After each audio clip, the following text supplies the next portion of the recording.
ತರಕಾರಿ ಕಡಿಮೆ ಹಾಕು ಆದ್ರೆ ಅಸಲಿ ಹಾಕು. MDH ಕಾಶ್ಮೀರಿ ಕೆಂಪು ಮೆಣಸಿನ ಪೌಡರ್.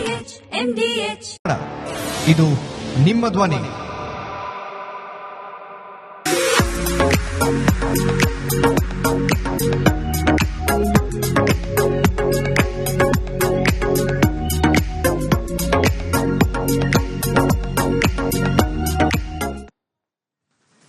ಯಾವುದೇ ಕಾಂಪ್ರಮೈಸ್ ಇಲ್ಲದೆ ರಿಪಬ್ಲಿಕ್ ಕನ್ನಡ 100% ನ್ಯೂಸ್ ಕೊಡುತ್ತೆ. ಇದೇ ರೀತಿ ಓರಿಯೆಂಟ್ ಬೆಲ್ ಟೈಲ್ಸ್ ಕೂಡ 100ಕ್ಕೆ 100ರಷ್ಟು ಬಲಿಷ್ಠವಾಗಿದೆ. ನವಭಾರತಕ್ಕಾಗಿ ಹೊಸ ಆಯ್ಕೆ ಮುಖ್ಯ.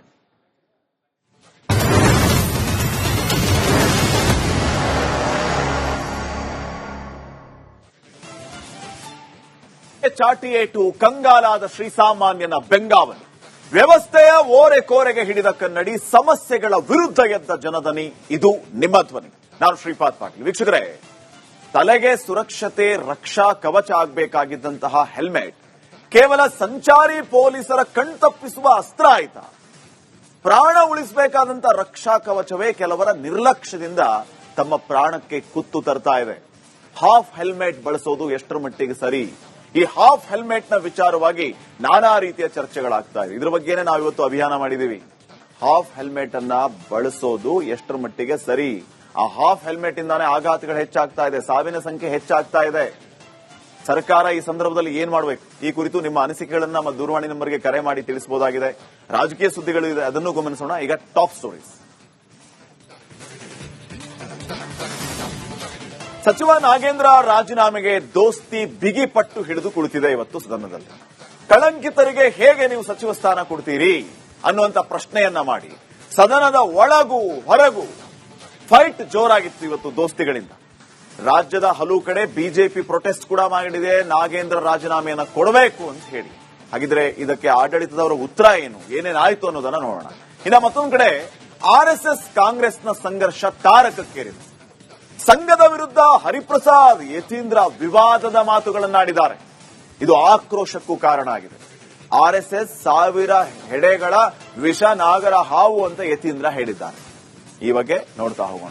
ಇದರ ಜೊತೆಗೆ ಕಾಂಗ್ರೆಸ್ ನಾಯಕರ ಹೇಳಿಕೆಗೆ ಕೇಸರಿ ಪಡೆ ಕಿಡಿಕಾರಿದೆ. ಖ್ಯಾತಿ ಅಪ್ಪನ ಕೋಟಾದಡಿ ಯತೀಂದ್ರಗೆ ಸ್ಥಾನ ಸಿಕ್ಕಿರೋದು ಅಂತ ಮೈಸೂರಲ್ಲಿ ಮಾಜಿ ಸಂಸದ ಪ್ರತಾಪ್ ಸಿಂಹ ತಿರುಗೇಟನ್ನ ಕೊಟ್ಟಿದ್ದಾರೆ. ಈ ಬಗ್ಗೆಯೂ ಕೂಡ ನೋಡ್ತಾ ಹೋಗೋಣ. ಇನ್ನ ಸುಪ್ರೀಂ ಕೋರ್ಟ್ ಅಲ್ಲಿ ಕರ್ನಾಟಕಕ್ಕೆ ಹಿನ್ನಡೆಯಾಗಿದೆ. ಸಿಡಬ್ಲ್ಯೂಎಂಎ ಆದೇಶವನ್ನ ಪಾಲಿಸುವಂತೆ ಸೂಚನೆ ಕೊಟ್ಟಿದೆ ಸುಪ್ರೀಂ ಕೋರ್ಟ್. ಮಾನ್ಯ ಮುಖ್ಯಮಂತ್ರಿಗಳು ಹೇಳಿದ್ರು, ಸುಪ್ರೀಂ ಕೋರ್ಟ್ ಅಲ್ಲಿ ನಮ್ಮ ಪರವಾಗಿ ತೀರ್ಪು ಬರುವ ನಿರೀಕ್ಷೆ ಇದೆ, ಸಾಧ್ಯತೆ ಇದೆ ಅಂತ ಹೇಳಿ. ಆದ್ರೆ ಆಗ್ಲಿಲ್ಲ. ಸುಪ್ರೀಂ ಕೋರ್ಟ್ ಹೇಳಿದೆ ಸಿಡಬ್ಲ್ಯೂಎಂಎ ಆದೇಶವನ್ನ ಪಾಲಿಸಬೇಕು ಅಂತ. ಅಲ್ಲಿಗೆ 12,000 ಕ್ಯೂಸೆಕ್ ನೀರನ್ನ 15 ದಿನ ಹರಿಸಬೇಕು ಅಂತ. ಮಂಡ್ಯದಲ್ಲಿ ಅನ್ನದಾತರು ಪ್ರತಿಭಟನೆಗೆ ಮುಂದಾಗಿದ್ದಾರೆ. ಈ ಬಗ್ಗೆ ಡೀಟೇಲ್ಸ್ ಅನ್ನ ಕೊಡ್ತಾ ಹೋಗ್ತೀವಿ. ಇನ್ನು ತಮಿಳುನಾಡಿಗೆ ನಿತ್ಯ ನೀರಿಗೆ ಸುಪ್ರೀಂ ಆದೇಶವನ್ನ ನೀಡಿರೋದು. ಬುಧವಾರ ಚೆನ್ನೈನಲ್ಲಿ ಕಾವೇರಿ ಸಂಧಾನ ಮಾತುಕತೆ ಸಾಧ್ಯತೆ ಇದೆ. ಸಿಎಂ ಡಿಕೆ ಶಿವಕುಮಾರ್ ಮತ್ತು ವಿಜಯ್ ಸಮಾಲೋಚನೆಯ ನಿರೀಕ್ಷೆಯನ್ನ ಮಾಡಲಾಗ್ತಾ ಇದೆ. ಇದರ ಬಗ್ಗೆ ಡೀಟೇಲ್ಸ್ ಅನ್ನ ಕೊಡ್ತಾ ಹೋಗ್ತೀವಿ.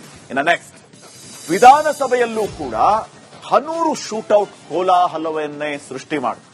ಸರ್ಕಾರದ ವಿರುದ್ಧ ಬಿಜೆಪಿ ಕೆಂಡಾಮಂಡಲಾಯಿತು. ಈ ವಿಚಾರಕ್ಕೆ ಪ್ರಾಯೋಜಿತ ಕೊಲೆ ಇದು ಅಂತ ಚಲವಾದಿ ನಾರಾಯಣ ಸ್ವಾಮಿ ಅವರು ಆಕ್ರೋಶವನ್ನ ಹೊರಹಾಕಿದ್ರು. ಇದು ಸರ್ಕಾರಿ ಕೊಲೆ ಅಂತ ಹೇಳಿದ್ರು.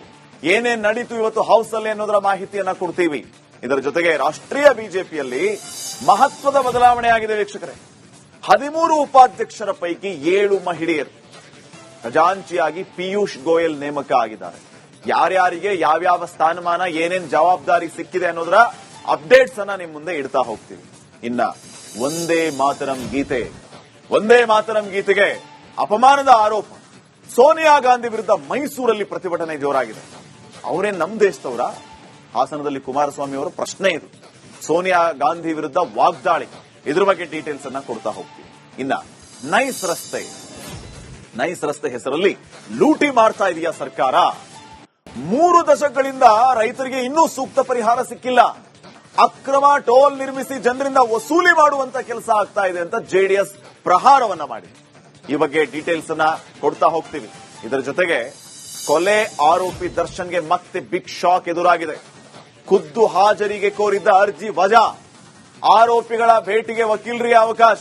ಏನೇನಾಯ್ತು ಇವತ್ತು ದರ್ಶನ್ ಕೇಸ್ಗೆ ಸಂಬಂಧಪಟ್ಟಂತೆ ಅನ್ನೋದರ ಅಪ್ಡೇಟ್ಸ್ ಅನ್ನ ಕೊಡ್ತಾ ಹೋಗ್ತೀವಿ. ಈಗ ಮೊದಲ ಸ್ಟೋರಿ ನಿಮ್ಮ ಮುಂದೆ. ಅದ್ಯಾಕೋ RSS ಹಾಗೂ ಕಾಂಗ್ರೆಸ್ ನಡುವಿನ ಸಂಘರ್ಷ ತಣ್ಣಗಾಗ್ತಾನೆ ಇಲ್ಲ. ಇದೀಗ ಈ ಸಂಘರ್ಷ ಮತ್ತೊಂದು ಸ್ವರೂಪವನ್ನ ಪಡೆದುಕೊಂಡಿದೆ. ಕಾಂಗ್ರೆಸ್ ನಾಯಕರ ಹೇಳಿಕೆಗಳು ಕೇಸರಿ ಪಾಳೆಯವನ್ನ ಕೆರಳಿ ಕೆಂಡಾಗುವಂತೆ ಮಾಡ್ತಾ ಇದೆ. ಇವತ್ತೇನೇನಾಯಿತು ನೋಡ್ಕೊಂಬನ್ನಿ.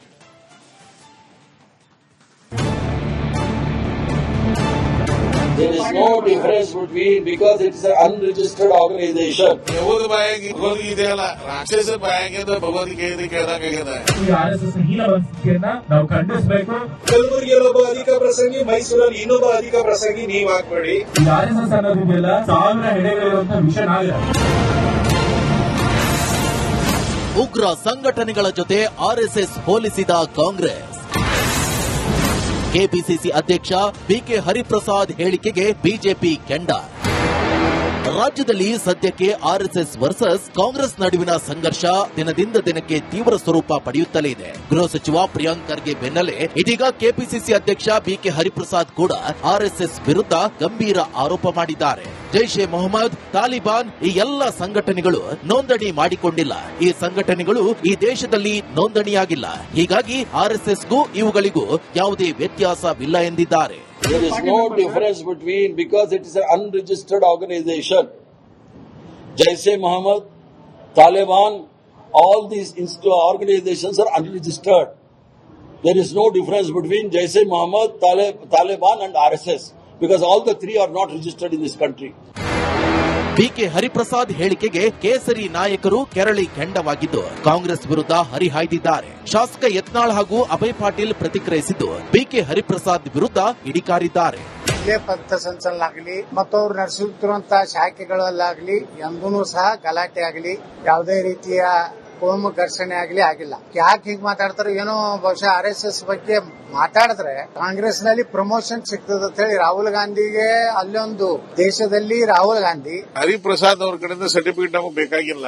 ಸ್ವತಃ ಎಲ್ಲಿ ಬೆಳೆದಿದಾರ, ಯಾರ ಕಡೆ ಬೆಳೆದಿದಾರ ಎಲ್ಲಾ ಗೊತ್ತದ. ದೇವದ ಬಾಯಲ್ಲಿ ಭಗವದ್ಗೀತೆ ಅಲ್ಲ, ರಾಕ್ಷಸನ ಬಾಯಾಗಿಂದ ಭಗವದ್ಗೀತೆ ಕೇಳ್ದಂಗಾಗಿದೆ. ಹೀಗಾಗಿ ಅವ್ರ ಸರ್ಟಿಫಿಕೇಟ್ ಬೇಕಾಗಿಲ್ಲ. ಸಂಘ ತನ್ನ ಕೆಲಸ 100 ವರ್ಷದಿಂದ ಮಾಡ್ತಾ ಇದೆ. ಈ ಭೂಮಿ ಇರುವ ತನಕ ಸಂಘ ಹಿಂಗೆ ಇರೋದು. ಸಂಘದ ಕಾರ್ಯಚಟುವಟಿಕೆ ಇವ್ರೇನು ಹತ್ತಿಕ್ಕೂ ಪ್ರಯತ್ನ ಮಾಡ್ತಾ ಇದ್ದಾರೆ. ಇನ್ನೆರಡು ಚಟುವಟಿಕೆಗಳು ಹೆಚ್ಚಾಗ್ತಾವ, ಸಮಾಜ ಸೇವೆ ಚಟುವಟಿಕೆ. RSS ಅಂದ್ರೆ ವಿಷ ಸರ್ಪ ಇದ್ದಂತೆ. ವಿವಾದದ ಕಿಡಿ ಹೊತ್ತಿಸಿದ ಯತೀಂದ್ರ ಹೇಳಿಕೆ ಕೋಮುವಾದ ಮತ್ತು ಜಾತಿವಾದದಿಂದ ಪ್ರೇರಿತವಾಗಿದೆ. ಇದು 1000 ತಲೆಯ ವಿಷಪೂರಿತ ಹಾವು ಎಂದ ಸಚಿವ ಯತೀಂದ್ರ ಹೇಳಿಕೆಗೆ ಮಾಜಿ ಸಂಸದ ಪ್ರತಾಪ್ ಸಿಂಹ ತಿರುಗೇಟು ಕೊಟ್ಟಿದ್ದಾರೆ. ಈ RSS ಅನ್ನೋದಿದೆಯಲ್ಲ 1000 ಹೆಡೆಗಳಿರುವಂತಹ ವಿಷನಾಗರ. ಅದ್ರ ತುಂಬಿಕೊಂಡಿರುವಂತದ್ದು ಜಾತಿವಾದ, ಕೋಮುವಾದ, ಮನುವಾದದ ವಿಷ ತುಂಬಿಕೊಂಡಿರುವಂತದ್ದು. ಇದು ಇಡೀ ಸಮಾಜಕ್ಕೆ ವಿಷ ತುಂಬುವಂತ, ವಿಷ ಕಕ್ಕುವಂತ ನಾಗರ. ಇದನ್ನ ನಾವು ಹೀಗೆ ಬಿಟ್ರೆ ನಮ್ಮ ಸಮಾಜ ಹಾಳಾಗುತ್ತೆ, ನಮ್ಮ ದೇಶನೂ ಹಾಳಾಗುತ್ತೆ. ಹಾಗಾಗಿ ಯಾರ್ಯಾರು ಪ್ರಜ್ಞಾವಂತರಿರ್ತಾರೆ, ಯಾರು ಈ ಜಾತಿ ವ್ಯವಸ್ಥೆಯನ್ನ ತೊಡೆದು ಹಾಕಬೇಕು ಅಂತ ಭಾವಿಸಿರ್ತಾರೆ, ಅವರೆಲ್ಲರೂ ಕೂಡ ಇವತ್ತು ಈ RSS ನ ಹೀನ ಮನಸ್ಥಿತಿಯನ್ನ ನಾವು ಖಂಡಿಸಬೇಕು. ನಿಮ್ಮ ಅಪ್ಪನ ಕೋಟಾದಲ್ಲಿ, ಜಾತಿ ಕೋಟಾದಲ್ಲಿ ಒಂದು ಮಂತ್ರಿ ಸ್ಥಾನ ಕೊಟ್ಟಿದ್ದಾರೆ. ಮೈಸೂರಿಗೂ ಉಸ್ತುವಾರಿ ಸಚಿವರಾಗಿದ್ದೀರಿ. ರಸ್ತೆಗಳು ಗುಂಡಿ ಬಿದ್ದಿದ್ದಾವೆ, ಏನೇನೋ ಅಭಿವೃದ್ಧಿ ಕಾಮಗಾರಿಗಳು ನಡೀತಾ ಇಲ್ಲ. ಈ ಅಭಿವೃದ್ಧಿಯತ್ತ ಮುಂಬರುವ ದಸರಾಕ್ಕೆ ಪ್ರಿಪರೇಷನ್ ಮಾಡುವತ್ತ ಗಮನ ಹರಿಸಿ ಈ ಅಧಿಕ ಪ್ರಸಂಗವನ್ನ ಪ್ರಿಯಾಂಕ ಖರ್ಗೆ ಮಾಡ್ಕೊಂಡೇ ಬರ್ತಿದ್ದಾರೆ. ಅಲ್ಲಿ ಕಲಬುರಗಿಯಲ್ಲಿ ಒಬ್ಬ ಅಧಿಕ ಪ್ರಸಂಗಿ, ಮೈಸೂರಲ್ಲಿ ಇನ್ನೊಬ್ಬ ಅಧಿಕ ಪ್ರಸಂಗಿ ನೀವು ಆಗ್ಬೇಡಿ ಅಂತ ಅಷ್ಟೇ ಅವರಿಗೆ ಕಿವಿ ಮಾತನ್ನು ಹೇಳಲಿಕ್ಕೆ ಬಯಸ್ತಾರೆ. ಕೆಪಿಸಿಸಿ ಅಧ್ಯಕ್ಷ ಬಿಕೆ ಹರಿಪ್ರಸಾದ್, ಸಚಿವ ಯತೀಂದ್ರ ಸಿದ್ದರಾಮಯ್ಯ ವಿರುದ್ಧ ಕೇಸರಿ ಪಾಳೆಯ ಕೆರಳಿ ಕೆಂಡವಾಗಿದೆ. ಹೀಗಾಗಿ ಕಾಂಗ್ರೆಸ್ ಹಾಗೂ ಬಿಜೆಪಿ ನಾಯಕರ ನಡುವಿನ ವಾಕ್ ಸಮರ ಸದ್ಯಕ್ಕಂತೂ ನಿಲ್ಲುವ ಹಾಗೆ ಕಾಣಿಸ್ತಿಲ್ಲ.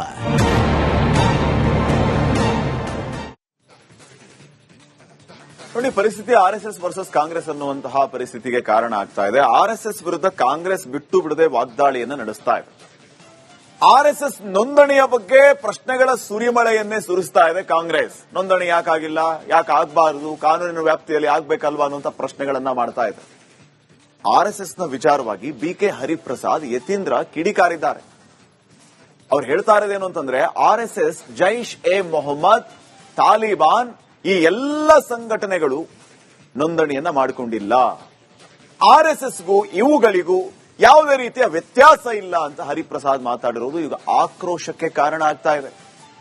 ಕೆಪಿಸಿಸಿ ಅಧ್ಯಕ್ಷ ಬಿಕೆ ಹರಿಪ್ರಸಾದ್ ಅವರ ಈ ವಿವಾದದ ಹೇಳಿಕೆ ಆಕ್ರೋಶಕ್ಕೆ ಕಾರಣ ಆಗ್ತಾ ಇದೆ. ಇದರ ಜೊತೆಗೆ ಯತೀಂದ್ರ RSS ಕೋಮುವಾದ, ಮನುವಾದದ ವಿಷ ತುಂಬಿದೆ ಅಂತ ಹರಿಪ್ರಸಾದ್ ಹೇಳ್ತಾ ಇದ್ರೆ, RSS ಅಂದ್ರೆ ವಿಷ ಸರ್ಪ ಇದ್ದಂತೆ ಅಂತ ಯತೀಂದ್ರ ಹೇಳ್ತಾ ಇದ್ದಾರೆ. ಈ ರೀತಿಯ ಹೇಳಿಕೆಗಳು ಈಗ ಆಕ್ರೋಶಕ್ಕೆ ಕಾರಣ ಆಗ್ತಾ ಇದೆ. ರಾಜ್ಯದಲ್ಲಿ ನಾನಾ ರೀತಿಯ ಜ್ವಲಂತ ಸಮಸ್ಯೆಗಳು ಸಾವಿರ ಇದೆ. ಬರಗಾಲದ ಪರಿಸ್ಥಿತಿ ಇದೆ, ರೈತರು ಹೊಡೆದಾಡ್ತಾ ಇದ್ದಾರೆ, ಪರಿಹಾರ ಸಿಗ್ತಾ ಇಲ್ಲ ಅಂತ. 34 ರೂಪಾಯಿ, 54 ರೂಪಾಯಿ, 59 ರೂಪಾಯಿ ಪರಿಹಾರ ಸಿಗ್ತಾ ಇದೆ. ಅದ್ರ ಬಗ್ಗೆ ಮಾತಾಡಿ ನೀವು. ಅದನ್ನು ಬಿಟ್ಟು RSS ವಿಷಾಂತರ ಮಾಡ್ತಾ ಇದ್ದೀರಿ ಅನ್ನೋಂತ ಆರೋಪವನ್ನ ಈಗ ಬಿಜೆಪಿ ಅವರು ಮಾಡ್ತಾ ಇದ್ದಾರೆ. ಇದು ಎಲ್ಲಿ ಹೋಗಿ ನಿಲ್ಲುತ್ತೆ ಅನ್ನೋದನ್ನ ನೋಡ. ನೆಕ್ಸ್ಟ್, ಇನ್ನ ವಂದೇ ಮಾತರಂ ಗೀತೆಗೆ ಕಾಂಗ್ರೆಸ್ ನಾಯಕಿ ಸೋನಿಯಾ ಗಾಂಧಿ ಅಪಮಾನ ಮಾಡಿದ್ದಾರೆ ಅಂತ ಮೈಸೂರಿನಲ್ಲಿ ಬಿಜೆಪಿ ಯುವ ಮೋರ್ಚಾ ಪ್ರತಿಭಟನೆ ನಡೆಸಿತು. ಇನ್ನು ಹಾಸನದಲ್ಲಿ ಈ ವಿಚಾರಕ್ಕೆ ಕೇಂದ್ರ ಸಚಿವ ಕುಮಾರಸ್ವಾಮಿ ಅವರು ಪ್ರತಿಕ್ರಿಯೆ ನೀಡಿದ್ದಾರೆ. ಸೋನಿಯಾ ಗಾಂಧಿ ನಮ್ಮ ದೇಶದವರ ಅಂತ ಪ್ರಶ್ನೆ ಮಾಡಿದ್ದಾರೆ. ಅವರ ಮೈಯಲ್ಲಿ ಇಟಲಿ ರಕ್ತ ಹರಿತಾ ಇದೆ ಅಂತ ವಾಗ್ದಾಳಿಯನ್ನು ನಡೆಸಿದ್ದಾರೆ. ಈಗ ಸೋನಿಯಾ ಗಾಂಧಿಯಿಂದ ನೀವೇನ್ ಬಯಸಕ್ ಸಾಧ್ಯ? ಸೋನಿಯಾ ಗಾಂಧಿ ಅವ್ರೇನ್ ನಮ್ಮ ರಾಷ್ಟ್ರದವರ? ಅವ್ರೇನೋ ಹಿಂದೆ ಮದುವೆ ಆದ್ರೂ ಬಂದ್ರು, ಆದ್ರೆ ಅವ್ರ ರಕ್ತ ಹರಿತಿರೋದೆಲ್ಲ ಹೆಚ್ಚು ಕಡಿಮೆ ಇಟಲಿ ರಕ್ತವೇ ಅಲ್ವಾ? ಅದರಿಂದ ಒಂದೇ ಮಾತರಂ ಬಗ್ಗೆ ಅಲ್ಲಿ ಮೊನ್ನೆ ನಡೆದಂತ ಕಾಂಗ್ರೆಸ್ನ ಒಂದು ಸ್ವಾತಂತ್ರ್ಯ ದಿನಾಚರಣೆ ಕಾರ್ಯಕ್ರಮದಲ್ಲಿ ಆ ಸನ್ನೆ ಪನ್ನೆಗಳು ಏನೇನ್ ನಡೆದವೆ, ಅದಕ್ಕೇನೋ ಕುರ್ಚಿ ಹಾಕ್ಲಿಕ್ಕೆ ನಾವು ಸನ್ನೆ ಮಾಡಿದ್ದು ಅಂತಕ್ಕಂಥ ಕಾರಣಗಳು ಕೊಡ್ತಾ ಇದ್ದಾರೆ. ಇದು ಸತ್ಯಾಸತ್ಯತೆ ಜನ ನೋಡ್ತಾರೆ. ಈಗ ಅಷ್ಟು ಸುಲಭ ಅಲ್ಲ ಸುಳ್ಳು ಹೇಳಿ ತಪ್ಪಿಸ್ಕೊಳ್ಳಿಕ್ ಆಗದು. ಈಗ ಸೋನಿಯಾ ಗಾಂಧಿಯಿಂದ ನೀವೇನ್ ಬಯಸಕ್ ಸಾಧ್ಯ? ಸೋನಿಯಾ ಗಾಂಧಿ ಅವ್ರೇನ್ ನಮ್ಮ ರಾಷ್ಟ್ರದವರ? ಅವ್ರೇನೋ ಹಿಂದೆ ಮದುವೆ ಆದ್ರೂ ಬಂದ್ರು, ಆದ್ರೆ ಅವ್ರ ರಕ್ತ ಹರಿತಿರೋದೆಲ್ಲ ಹೆಚ್ಚು ಕಡಿಮೆ ಇಟಲಿ ರಕ್ತವೇ ಅಲ್ವಾ? ಅದರಿಂದ ಒಂದೇ ಇನ್ನ ಸಚಿವ ನಾಗೇಂದ್ರ ರಾಜೀನಾಮೆ ವಿಚಾರಕ್ಕೆ ಸಂಬಂಧಪಟ್ಟಂತೆ ಆಡಳಿತ ಹಾಗೂ ವಿಪಕ್ಷಗಳ ಮಧ್ಯೆ ಮಹಾಯುದ್ಧವೇ ನಡೀತಾ ಇದೆ. ಶತಾಯಗತಾಯ ನಾಗೇಂದ್ರ ಅವರು ರಾಜೀನಾಮೆಯನ್ನ ಕೊಡಲೇಬೇಕು, ರಾಜೀನಾಮೆ ಪಡಿಲೇಬೇಕು ಅಂತ ಹಠ ತೊಟ್ಟಿರುವ ದೋಸ್ತಿಗಳು ಸದನದ ಒಳಗೂ ಸದನದ ಹೊರಗೂ ಹೋರಾಟವನ್ನ ತೀವ್ರಗೊಳಿಸಿದ್ದಾರೆ. ಈ ಬಗ್ಗೆ ಒಂದು ವರದಿ ಇಲ್ಲಿದೆ, ನೋಡ್ಕೊಂಬ.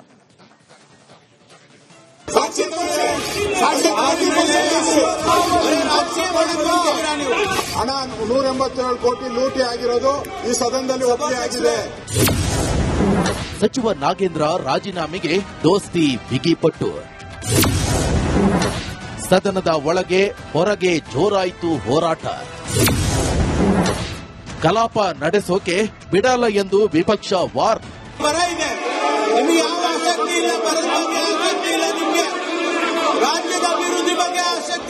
ಸಮರ, ವಾಕ್ ಸಮರ, ಯುದ್ಧ, ಮಾತಿನ ಮಹಾಯುದ್ಧ.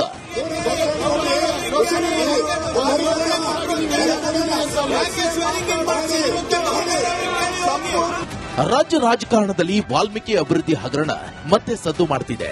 ನಾಗೇಂದ್ರ ಸಚಿವ ಸ್ಥಾನ ಸಂಬಂಧ ಆಡಳಿತ ಹಾಗೂ ವಿಪಕ್ಷಗಳು ಜಂಗಿ ಕುಸ್ತಿಗೆ ಇಳಿದಿವೆ.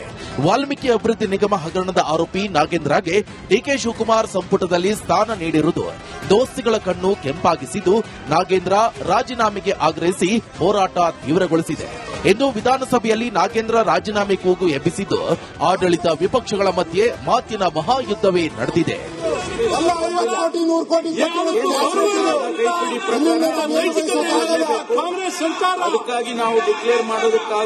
ವಿಧಾನಸಭೆಯಲ್ಲಿ ಇಂದು ಸಚಿವ ನಾಗೇಂದ್ರ ರಾಜೀನಾಮೆಗೆ ವಿಪಕ್ಷಗಳು ಪಟ್ಟು ಹಿಡಿದಿತ್ತು. ನಾಗೇಂದ್ರ ರಾಜೀನಾಮೆ ವಿಚಾರ ಪ್ರಸ್ತಾಪಿಸಿದ ಬಿಜೆಪಿ ಶಾಸಕ ಸುನೀಲ್ ಕುಮಾರ್ ಕಳಂಕಿತ ಸಚಿವರನ್ನ ಸದನದಲ್ಲಿ ಕೂರಿಸಿಕೊಂಡು ನಾವು ಉತ್ತರ ಪಡೆಯಲು ಸಾಧ್ಯವಿಲ್ಲ, ನಾಗೇಂದ್ರ ರಾಜೀನಾಮೆ ಕೊಡಲೇಬೇಕು ಎಂದರು. ಇದಕ್ಕೆ ತಿರುಗೇಟು ಕೊಟ್ಟ ಗೃಹ ಸಚಿವ ಪ್ರಿಯಾಂಕ್ ಖರ್ಗೆ ಕಳಂಕಿತ ಅನ್ನೋಕೆ ನೀವ್ಯಾರು ಅಂತ ಪ್ರಶ್ನೆ ಮಾಡಿದ್ರು. ನೀವು ಪ್ರಶ್ನೋತ್ತರ ತಗೋಬೇಕು ಅಂತ ಹೇಳ್ತಾ ಇದ್ದೀರಿ, ಪ್ರಶ್ನೋತ್ತರ ತಗೊಳ್ಳೋಣ. ಕಳಂಕಿತ ಸಚಿವರನ್ನ ಕೂರಿಸಿಕೊಂಡು ತಗೊಳಕ್ಕಾಗತ್ತ? ನಾವು ಕಳಂಕಿತ ಸಚಿವರನ್ನ ಕೂರಿಸಿಕೊಂಡು ಭ್ರಷ್ಟಾಚಾರ ಮಾಡಿದಂತಹ ಸಚಿವರನ್ನ ಕೂರಿಸಿಕೊಂಡು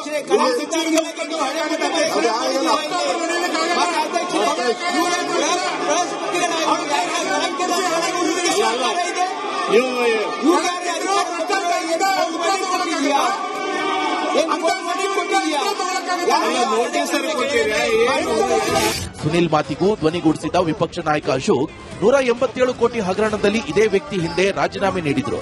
ಈಗ ಮತ್ತೆ ಸಚಿವ ಸ್ಥಾನ ನೀಡಿದ್ಯಾಕೆ ಅಂತ ಅಶೋಕ್ ಹೇಳಿದ್ರು. ನಾವು ಈ ಮಂತ್ರಿಯನ್ನ ರಾಜೀನಾಮೆಯನ್ನ ಇದೇ ಸದನದಲ್ಲಿ ಸಿದ್ದರಾಮಯ್ಯನವರು ತಗೊಂಡಿದ್ದಾರೆ. ಇದೇ ಸದನದಲ್ಲಿ ಸಿದ್ದರಾಮಯ್ಯನವರು ಮಂತ್ರಿ ರಾಜೀನಾಮೆ, ಹಣ 187 ಕೋಟಿ ಲೂಟಿ ಆಗಿರೋದು ಈ ಸದನದಲ್ಲಿ ಒಪ್ಪಿಗೆ ಆಗಿದೆ. ಅದಾದ್ಮೇಲೆ ರಾಜೀನಾಮೆ ಕೊಟ್ಟರು, ಒಪ್ಕೊಂಡಿದ್ದಾರೆ. ಈಗ ಮತ್ತೆ ಅವ್ರನ್ನ ನೀವು ಮಂತ್ರಿ ಮಾಡಿದ್ರೆ ಈ ಸದನಕ್ಕೆ ಏನ್ ಗೌರವ ಬರ್ತದೆ? ಅವ್ರನ್ನ ತೆಗೆದಿದ್ದಾಕೆ, ಸೇರಿಸ್ಕೊಂಡಿದ್ದಾಕೆ ಅಂತ ಹೇಳ್ಬೇಕಲ್ಲ ಸರ್. ಆಡಳಿತ ವಿಪಕ್ಷಗಳ ಮಧ್ಯೆ ಗದ್ದಲ ಜೋರಾದ ಕಾರಣ ಸದನವನ್ನು ಸ್ಪೀಕರ್ ಕೆಲಕಾಲ ಮುಂದೂಡಿದ್ರು. ಈಶ್ವರಪ್ಪ ರಾಜೀನಾಮೆ ಕೊಡುವಾಗ ನಿಮ್ಗೆ ಮುಂದೂಡಿ ನೈತಿಕತೆ ಬಂದಿರಲಿಲ್ಲ. ಈಶ್ವರಪ್ಪನವರ ರಾಜೀನಾಮೆ ಕೇಳುವಾಗ ಮಧ್ಯಾಹ್ನದ ಬಳಿಕ ಸ್ಪೀಕರ್ ಜಿಎಸ್ ಪಾಟೀಲ್ ಆಡಳಿತ ವಿಪಕ್ಷಗಳ ಮಧ್ಯೆ ಸಂಧಾನ ಸಭೆ ನಡೆಸಲು ಯತ್ನಿಸಿದ್ರು. ಸುಗಮ ಕಲಾಪ ನಡೆಸಲು ಅನುವು ಮಾಡಿಕೊಡುವಂತೆ ಮನವಿ ಮಾಡಿದ್ರು. ಆದರೆ ವಿಪಕ್ಷಗಳು ನಾಗೇಂದ್ರ ರಾಜೀನಾಮೆಯವರೆಗೆ ಕಲಾಪ ನಡೆಸೋಕೆ ಬಿಡಲ್ಲ ಎಂದು ಪಟ್ಟು ಮುಂದುವರೆಸಿದ್ರು. ಕಲಾಪ ಪುನರಾರಂಭವಾಗ್ತಿದ್ದಂತೆ ಕಮಲ ಕಲಿಗಳು ಮತ್ತೆ ರಾಜೀನಾಮೆಗೆ ಪಟ್ಟು ಹಿಡಿದ್ರು. ಅವ್ರ ಹೆಂಡತಿ ಕೇಳ್ತಾ ಇದ್ದಾರೆ, ಕೊಟ್ಟಿಲ್ಲ, ಅವ್ರನ್ನ ಹೆಂಗೆ ಮಂತ್ರಿ ಮಾಡಿದ್ರಿ ಅಂತ ಅವ್ರ ಹೆಂಡತಿ ಕೇಳ್ತಾ ಇದ್ದಾರೆ. ಅದಕ್ಕೆ ಯಾರು ಉತ್ತರ ಕೊಡ್ತೀರಾ? ಸತ್ಯಕ್ಷ ಆಯ್ತು. ಏನೋ ಸದನದ ಹೊರಗೂ ಬಿಜೆಪಿ ನಾಯಕರು ಸರ್ಕಾರದ ವಿರುದ್ಧ ಮಾತಿನ ವಾಗ್ಬಾಣ ತೋರಿಬಿಟ್ರು. ಲೂಟಿ ಹೊಡೆದವರಿಗೆ ಮತ್ತೆ ಯಾಕೆ ಅಧಿಕಾರ ಅಂತ ಪ್ರಶ್ನೆ ಮಾಡಿದ್ರು. ಯಾವ ನಾಗೇಂದ್ರ ಅವರು ಭ್ರಷ್ಟಾಚಾರದ ಆರೋಪ ಮೇಲೆ ರಾಜೀನಾಮೆಯನ್ನ ಕೊಟ್ಟಿದ್ರು ಸಿದ್ದರಾಮಯ್ಯನವರು ಮುಖ್ಯಮಂತ್ರಿಗಳಾಗಿದ್ದಾಗ, ಈಗ ಮತ್ತೆ ಅವ್ರನ್ನ ಕ್ಯಾಬಿನೆಟ್ಗೆ ತೆಗೆದುಕೊಳ್ಳುವಂತಹ ಅನಿವಾರ್ಯತೆ ಯಾಕೆ ಬಂತು ನಿಮಗೆ? ಯಾಕೆ ನಾಗೇಂದ್ರ ಅವ್ರ ಬಗ್ಗೆ ಭಯನಾ? ಈ ಎಲ್ಲ ವಿವರವನ್ನು ಕೊಟ್ಟು ಆತ ಆತ್ಮಹತ್ಯೆ ಮಾಡಿಕೊಂಡ. ಅವರ ಆತ್ಮ ವಿಲವಿಲ ಒದ್ದಾಡ್ತಾ ಇದೆ. ಅವನ ಕುಟುಂಬಕ್ಕಿನ್ನೂ ಸಂಪೂರ್ಣ ನ್ಯಾಯ ಸಿಗಲಿಲ್ಲ, ಅವ್ರ PF ಹಣ ಸಿಗಲಿಲ್ಲ. ಆದ್ರೆ ಭ್ರಷ್ಟಾಚಾರ ಮಾಡಿದವರು ಮತ್ತೆ ಮಂತ್ರಿ, ಲೂಟಿ ಹೊಡೆದವರು ಮತ್ತೆ ಅಧಿಕಾರ. ಬಿಜೆಪಿಗರ ಆರೋಪಕ್ಕೆ ಕಾಂಗ್ರೆಸ್ನ ನಾಯಕರು ತಿರುಗೇಟು ನೀಡಿದ್ರು. ವಿರೋಧ ಪಕ್ಷದವ್ರು ಇನ್ನೇನು ಕೇಳ್ತಾರೆ ಅದನ್ನೇ ಕೇಳಬೇಕಲ್ವಾ ಅವರು? ಅವರೆಲ್ಲ ಮೊಸರಲ್ಲಿ ಕಲ್ಲಿರು ಹುಡ್ಕಂತಕ್ಕಂಥದ್ದು. ಏನಂದ್ರೆ ನಾಗೇಂದ್ರ ಅವರು ಈಗ ಅವ್ರದ್ದು ಶಿಕ್ಷೆ ಏನು ಕನ್ಫರ್ಮ್ ಆಗಿಲ್ಲ. ಶಿಕ್ಷೆ ಆಗದೆ ಇರೋದ್ರಿಂದ ಇನ್ನೂ ತನಿಖೆ ಹಂತದಲ್ಲಿದೆ. ತನಿಖೆ ಹಂತದಲ್ಲಿದ್ದಾಗ ಇದು ಕೇಳ್ತಕ್ಕಂಥದ್ದು ಸೂಕ್ತ ಅಲ್ಲ ಅಂತಕ್ಕಂಥದ್ದು ನನ್ನ ಅಭಿಪ್ರಾಯ. ರಾಜ್ಯಾದ್ಯಂತ ಬಿಜೆಪಿಯಿಂದ ಅಹೋರಾತ್ರಿ ಧರಣಿ. ಶತಾಯಗತಾಯ ನಾಗೇಂದ್ರ ಅವರ ರಾಜೀನಾಮೆ ಪಡೆಯಲೇಬೇಕು ಅಂತ ಹಠ ತೊಟ್ಟಿರೋ ಬಿಜೆಪಿ ರಾಜ್ಯಾದ್ಯಂತ ಅಹೋರಾತ್ರಿ ಧರಣಿಗೆ ಕರೆ ಕೊಟ್ಟಿದ್ದು, ಜಿಲ್ಲಾ ಕೇಂದ್ರಗಳಲ್ಲಿ ಪ್ರತಿಭಟನೆ ನಡೆದಿದೆ. ಚಿಕ್ಕಮಗಳೂರಲ್ಲಿ ಡಿಸಿ ಕಚೇರಿಗೆ ಬಿಜೆಪಿ ಕಾರ್ಯಕರ್ತರು ನುಗ್ಗಲು ಯತ್ನಿಸಿದ್ದು, ಕಾರ್ಯಕರ್ತರನ್ನ ಪೊಲೀಸರು ವಶಕ್ಕೆ ಪಡೆದುಕೊಂಡರು.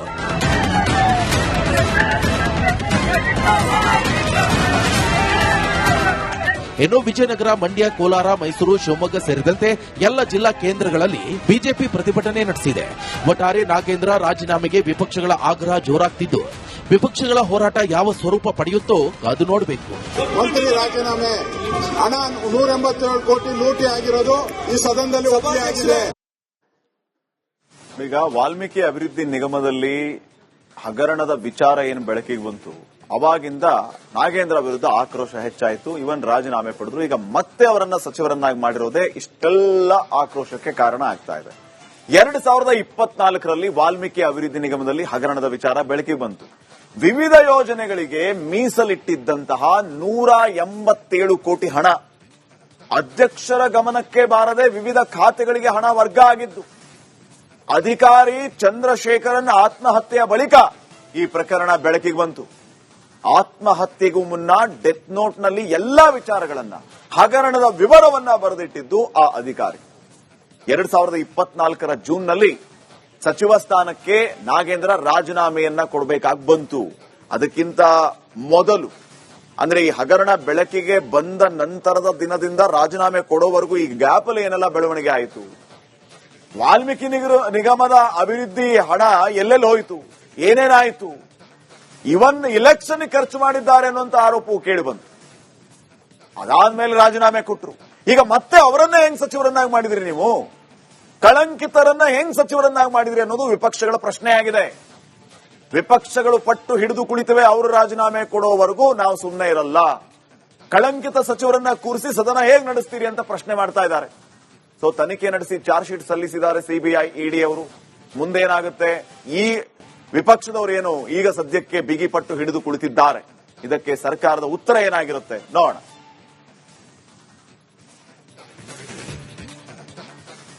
ರಾಜ್ಯದಲ್ಲಿ ಕಾವೇರಿ ನದಿ ನೀರಿನ ವಿವಾದ ಮತ್ತಷ್ಟು ತೀವ್ರ ಸ್ವರೂಪವನ್ನು ಪಡೆದಿದೆ. ಇವತ್ತು ಸುಪ್ರೀಂ ಕೋರ್ಟ್ ಅಲ್ಲೂ ಕರ್ನಾಟಕಕ್ಕೆ ಹಿನ್ನಡೆಯಾಗಿದೆ. CWMA ಕಾವೇರಿ ನೀರು ನಿರ್ವಹಣಾ ಪ್ರಾಧಿಕಾರದ ಆದೇಶದಂತೆ ಪ್ರತಿನಿತ್ಯ 12,000 ಕ್ಯೂಸೆಕ್ ನೀರನ್ನು ಹರಿಸುವಂತೆ ಕೋರ್ಟ್ ಸೂಚನೆ ನೀಡಿದೆ. ಇದು ಕಾವೇರಿ ಕೊಳ್ಳದ ಅನ್ನದಾತರ ಆಕ್ರೋಶಕ್ಕೆ ಕಾರಣ ಆಗಿದೆ. ರಾಜ್ಯಕ್ಕೆ ಸುಪ್ರೀಂ ಕೋರ್ಟ್ ನಲ್ಲೂ ಕೂಡ ಹಿನ್ನಡೆ ಆಗಿದೆ. ಸಿಡಬ್ಲ್ಯೂಎಂಎ ಆದೇಶವನ್ನ ಪಾಲನೆ ಮಾಡಬೇಕು ಅಂತ ಹೇಳಿ ಸುಪ್ರೀಂ ಕೋರ್ಟ್ ನಿರ್ದೇಶನವನ್ನು ನೀಡಿದೆ. ಕುಡಿಯುವ ನೀರಿಗಾಗಿ ಬೊಕ್ಸೆಯಷ್ಟು ಇರುವಂತಹ ನೀರನ್ನು ಕೂಡ ತಮಿಳುನಾಡಿಗೆ ನೀರು ಬಿಡಬೇಕು ಅಂತ ಹೇಳಿ ಈಗಾಗಲೇ ಸರ್ಕಾರ ಕದ್ದು ಮುಚ್ಚಿ ನೀರು ಬಿಡ್ತಾನೆ ಇದೆ. ಇವತ್ತು ನಮ್ಮ ಮಂಡ್ಯ ಜಿಲ್ಲೆಯ ರೈತರ ಪಾಲಿಗೆ ಮರಣ ಶಾಸನ ಅಂತ ಹೇಳಿದ್ರೆ ತಪ್ಪಾಗೋದಿಲ್ಲ.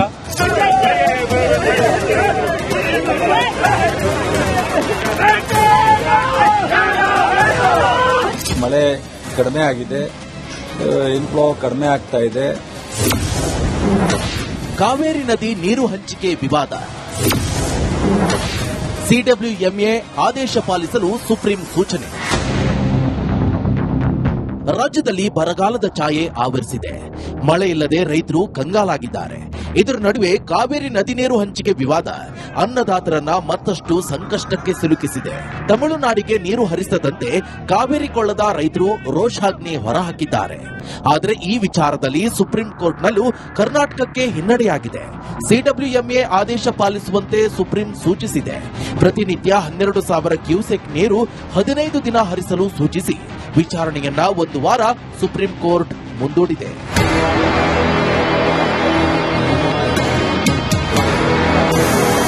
ಇನ್ನು ಕೋರ್ಟ್ ಸೂಚನೆ ಬೆನ್ನಲ್ಲೇ ಈ ಬಗ್ಗೆ ಪ್ರತಿಕ್ರಿಯಿಸಿದ ಜಲಸಂಪನ್ಮೂಲ ಸಚಿವ ಚೆಲುವರಾಯಸ್ವಾಮಿ, ಕಾನೂನು ತಜ್ಞರ ಜೊತೆ ಚರ್ಚಿಸಿ ಮುಂದಿನ ನಿರ್ಧಾರ ಕೈಗೊಳ್ಳುತ್ತೇವೆ. ಅಲ್ಲದೆ ರಾಜ್ಯದಲ್ಲಿ ಮಳೆ ಬಹಳ ಕಡಿಮೆ ಆಗಿದ್ದು ಒಳಹರಿವು ಕಡಿಮೆ ಆಗಿದೆ. ಇದರಿಂದ ತಮಿಳುನಾಡಿಗೆ ನೀರು ಹರಿಸಿದ್ರೆ ನಮಗೆ ಮತ್ತಷ್ಟು ಕಷ್ಟ ಆಗುತ್ತೆ ಎಂದಿದ್ದಾರೆ. ನಾವು ಪ್ಲಾನ್ ಮಾಡ್ಕೊಂಡಿದ್ದು ನಮಗೆ ಅನಿವಾರ್ಯತೆ ಇರೋದು CWRC CWM ಮುಂದೆ ನಾವು ರೆಡ್ಯೂಸ್ ಮಾಡ್ಲಿಕ್ಕೆ ಕೇಳಬೇಕು ಅಂತ ನಾವು ಅನ್ಕೊಂಡಿದ್ದು ನಮ್ಮ ಸರ್ಕಾರ. ಅದಕ್ಕೆ ಈಗ ಒಂದು ಸ್ವಲ್ಪ ಅವಕಾಶ ಟೈಟ್ ಆಗಿದೆ. ಮುಂದಿನ ಮಂಡೇವರೆಗೂ ಯಥಾಸ್ಥಿತಿನ ಮುಂದುವರಿಸಬೇಕು ಅಂತ ಹೇಳಿದ್ದಾರೆ. ಅದಕ್ಕೆ ನಾನು ACS ಜೊತೆ ಮಾತನಾಡಿ, ಲೀಗಲ್ ಟೀಮ್ ಜೊತೆ ಮಾತನಾಡಿ ಏನು ಆಲ್ಟರ್ನೇಟಿವ್ ನಾವು ಮಾಡಬಹುದು ಅಂತ ಹೇಳಿದ್ದೀನಿ. ಯಾಕೆಂದ್ರೆ ಮಳೆ ಕಡಿಮೆ ಆಗಿದೆ, ಇನ್ಫ್ಲೋ ಕಡಿಮೆ ಆಗ್ತಾ ಇದೆ. ಅದರಿಂದ ಈ ಕಬ್ಬಿನಲ್ಲೂ ಸಹ ನಾವು ಈಗ ಹೋಗ್ತಾ ಇರತಕ್ಕಂಥದ್ದು ಆಟೋಮೆಟಿಕ್ ಆಗಿ ಒಂದು ಸ್ವಲ್ಪ ಕಷ್ಟ ಆಗುತ್ತೆ. ಮಂಡ್ಯದಲ್ಲಿ ಭುಗಿಲೆದ್ದ ರೈತರ ಆಕ್ರೋಶ.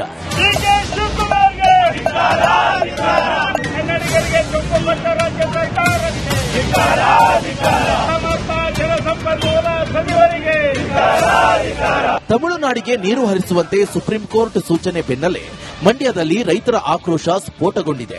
ರೈತರು, ಕನ್ನಡ ಪರ ಸಂಘಟನೆಗಳು ಪ್ರತಿಭಟನೆ ನಡೆಸಿ ನಡು ರಸ್ತೆಯಲ್ಲಿ ಕುಳಿತು ಪ್ರತಿಭಟಿಸಿ ರಾಜ್ಯ ಸರ್ಕಾರದ ವಿರುದ್ಧ ಕಿಡಿಕಾರಿದ್ರು.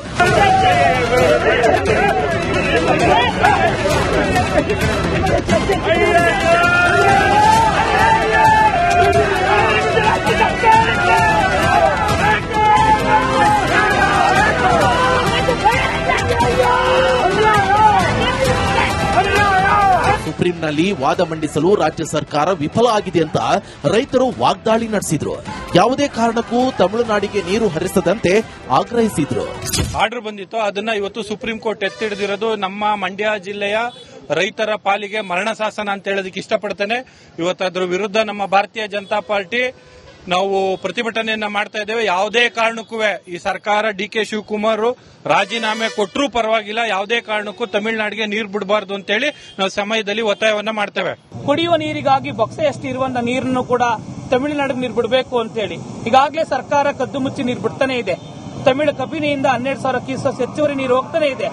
ಇಂತಹ ಸಂದರ್ಭದಲ್ಲೂ ಕೂಡ ಒಂದು ರಾಜ್ಯಕ್ಕೆ ದೊಡ್ಡ ಅನ್ಯಾಯ ಆದ್ರೂ ಕೂಡ ನ್ಯಾಯಕಟ್ಟೆಗಳಲ್ಲಿ ನ್ಯಾಯ ಬರಲಿಲ್ಲ ಅಂತ ಹೇಳಿದ್ರೆ 7 ಕೋಟಿ ಜನ ಎಲ್ಲೋಗ್ಬೇಕು ಸ್ವಾಮಿ.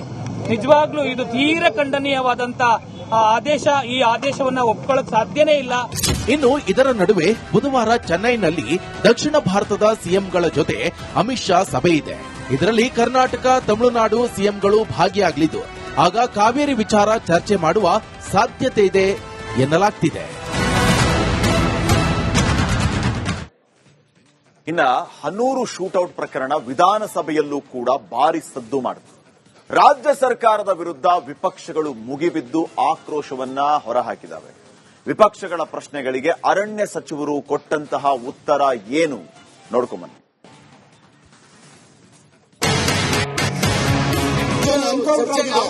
ಸೀರಿಯಸ್ ಇಲ್ಲ ನಿಮ್ಗೆ. ರೈತರು ಅಂತ ಹೇಳ್ತಾರೆ, ದನ ಕರ್ಕೊಂಡು ಹೋಗಿದ್ರು ಅಂತಾರೆ, ಎನ್ಕೌಂಟರ್ ಮಾಡಿದ್ರೆ ಅಧ್ಯಕ್ಷ ಇದನ್ನ ನ್ಯಾಯಾಂಗ ತನಿಖೆಗೆ ಒಪ್ಪಿಸಬೇಕು. 1 ಕೋಟಿ ಪರಿಹಾರ ಕೊಡಬೇಕು.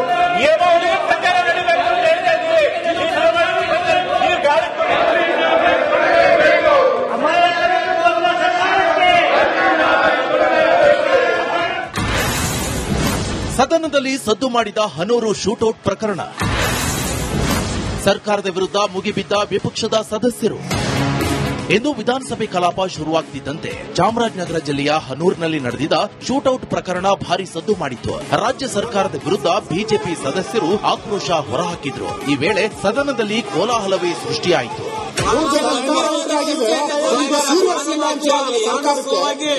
ಸೀರಿಯಸ್ ಇಲ್ಲ ಅಂತ ಹೇಳಿ ಅದಕ್ಕೆ ಹೇಳ್ತಾರೆ, ದನ ಕರ್ಕೊಂಡು ಹೋಗಿದ್ರು ಅಂತಾರೆ, ನಿಮ್ಗೆ ಸೀರಿಯಸ್ನೆಸ್ ಇಲ್ಲ. ಸೂಚನೆ ತಮಿಳುನಾಡು ಮುಖ್ಯಮಂತ್ರಿ ಅವರು ಸ್ಟೇಟ್ಮೆಂಟ್ ಮಾಡ್ತಾರೆ, ನಿಮ್ಗೆ ಸೀರಿಯಸ್ನೆಸ್ ಇಲ್ಲ. ರೂಲ್ಸ್ ಎಲ್ಲ ಹೇಳ್ತೀರಾ, ರೂಲ್ಸ್ ಎಲ್ಲ ಹೇಳ್ಕೊಂಡು ಕೂತಿದ್ದೀರಾ. 3 ಜನ ಎನ್ಕೌಂಟರ್ ಮಾಡಿದ್ರ ನೀವು? ಎನ್ಕೌಂಟರ್ ಮಾಡಿದ್ರಿ. ಅರಣ್ಯ ಸಚಿವರು ರಾಜೀನಾಮೆಗೆ ಬಿಜೆಪಿ ಪಟ್ಟು. ಅರಣ್ಯ ಸಚಿವ ರಾಮಲಿಂಗಾರೆಡ್ಡಿ ರಾಜೀನಾಮೆ ನೀಡಬೇಕು ಅಂತ ವಿಪಕ್ಷ ನಾಯಕ ಆರ್ ಅಶೋಕ್ ಆಗ್ರಹಿಸಿದ್ರು. ಪ್ರಕರಣದ ನ್ಯಾಯಾಂಗ ತನಿಖೆಗೆ ನೀಡಬೇಕು, ಜೊತೆಗೆ ಮೃತರ ಕುಟುಂಬಕ್ಕೆ 1 ಕೋಟಿ ಪರಿಹಾರ ಕೊಡಬೇಕು ಅಂತ ಒತ್ತಾಯಿಸಿದ್ರು. ಅಧ್ಯಕ್ಷ ಇದನ್ನ ನ್ಯಾಯಾಂಗ ತನಿಖೆಗೆ ಒಪ್ಪಿಸಬೇಕು. 1 ಕೋಟಿ ಪರಿಹಾರ ಕೊಡಬೇಕು, ನ್ಯಾಯಾಂಗ ತನಿಖೆ ಕೊಡಬೇಕು. ಇದನ್ನ ನಾವು ಡಿಮ್ಯಾಂಡ್ ಮಾಡ್ತಾ ಇದ್ದೀರಿ. ಮತ್ತೆ ನೈತಿಕ ಹೊಣೆ ಹೊರಬೇಕು. ನಮ್ಮ ರಾಮಲಿಂಗಾರೆಡ್ಡಿ ಅವರು ಹೊಸದಾಗಿ ಬಂದಿದ್ದಾರೆ, ನೈತಿಕ ಹೊಣೆ ಹೊತ್ತು ರಾಜೀನಾಮೆ ಕೊಡಬೇಕು ಅಂತೇಳಿ ಆಗ್ರಹವನ್ನ ಮಾಡ್ತಾ ಇದ್ದೀನಿ ಅಧ್ಯಕ್ಷ. ಇನ್ನು ಅರಣ್ಯ ಸಚಿವ ರಾಮಲಿಂಗಾರೆಡ್ಡಿ ಮಾತಾಡಿ, ಬೇಟೆಗಾರರು ಹುಲ್ಲು ಪೊದೆ ಮಧ್ಯೆ ಅವಿತಿದ್ರು. ಆತ್ಮರಕ್ಷಣೆಗೆ ಅರಣ್ಯ ಸಿಬ್ಬಂದಿ ಶೂಟೌಟ್ ಮಾಡಿದ್ದಾರೆ. ಉದ್ದೇಶಪೂರ್ವಕವಾಗಿ ಬೇಟೆಗಾರರ ಮೇಲೆ ದಾಳಿ ಮಾಡಿಲ್ಲ. ಇದರ ಹಿಂದೆ ಯಾವುದೇ ವೈಯಕ್ತಿಕ ದ್ವೇಷ, ಸ್ವಹಿತಾಸಕ್ತಿ ಇಲ್ಲ ಎಂದಿದ್ದಾರೆ. ಇದು ನಮ್ಮ ಬಾರ್ಡರಿಂದ, ಹಳ್ಳಿಗಳ ಬಾರ್ಡರಿಂದ ಸುಮಾರು 8 ಕಿಲೋಮೀಟರ್, 5ರಿಂದ 8 ಕಿಲೋಮೀಟರ್ ಆಗುತ್ತೆ. ಆಮೇಲೆ ಸದರಿ, ಕರಡಿ, ಕಲ್ಲು ಒಟ್ಟು ಅರಣ್ಯ ಪ್ರದೇಶದಲ್ಲಿ ಕಲ್ಲು ಬಂಡೆಗಳು ಮತ್ತು ಪೊದೆಗಳ ಮರೆಯಲ್ಲಿ ಅವಿತಿದ್ದ ಬೇಟೆಗಾರರು ಅರಣ್ಯ ಸಿಬ್ಬಂದಿಯನ್ನು ನೋಡಿ ಆಕ್ರಮಣ ಬಂದೂಕಿನಿಂದ ಗುಂಡಿನ ದಾಳಿ ನಡೆಸಲು ಮುಂದಾಗಿದ್ದು, ಗುಂಡಿನ ಕಿಡಿಯೋ ಬೆಳಕು ಸಿಬ್ಬಂದಿಗೆ ಗೋಚರವಾಗಿರುತ್ತದೆ. ನಂತರ ಇಲಾಖೆ ಸಿಬ್ಬಂದಿಗಳು ಸದರಿ ಬೇಟೆಗಾರರಿಗೆ ಶರಣಾಗುವಂತೆ ಮನವೊಲಿಸಲು ಪ್ರಯತ್ನಿಸಿದಾಗಿಯೂ ಸಹ ದಾಳಿ ಮಾಡಲು ಮುಂದಾಗದ ಹಿನ್ನೆಲೆಯಲ್ಲಿ ಪರಿಷತ್ನಲ್ಲಿ ಶೂಟೌಟ್ ಗದ್ದಲ, ಕೋಲಾಹಲ. ಪರಿಷತ್ನಲ್ಲೂ ಕೂಡ ಹನೂರಿನಲ್ಲಿ 3 ಎನ್ಕೌಂಟರ್ ಪ್ರಕರಣ ಗದ್ದಲ ಸೃಷ್ಟಿಸಿತ್ತು. ಈ ವೇಳೆ ಆಡಳಿತ ಹಾಗೂ ವಿಪಕ್ಷಗಳ ನಡುವೆ ವಾಕ್ಸಮರವೇ ನಡೆಯಿತು.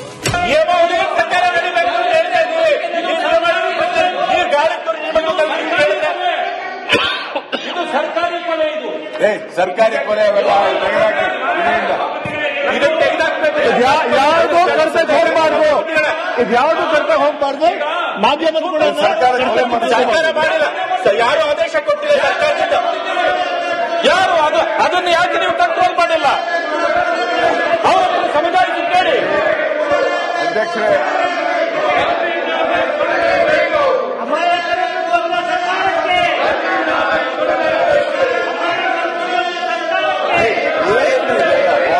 ಉತ್ತರ ಕೊಡ್ತೀವಿ ಅಂತ ಕೇಳಿದ್ರೆ ಎನ್ಕೌಂಟರ್ ಸರ್ಕಾರಕ್ಕೆ ಧಿಕ್ಕಾರ ಅಂತ ಸದನದಲ್ಲಿ ವಿಪಕ್ಷದವರು ಘೋಷಣೆ ಕೂಗಿ ಕಿಡಿಕಾರಿದ್ರು. ಈ ವೇಳೆ ಆಡಳಿತ ಪಕ್ಷ ಹಾಗೂ ವಿಪಕ್ಷಗಳ ನಡುವೆ ವಾಗ್ಯುದ್ಧವೇ ನಡೆಯಿತು.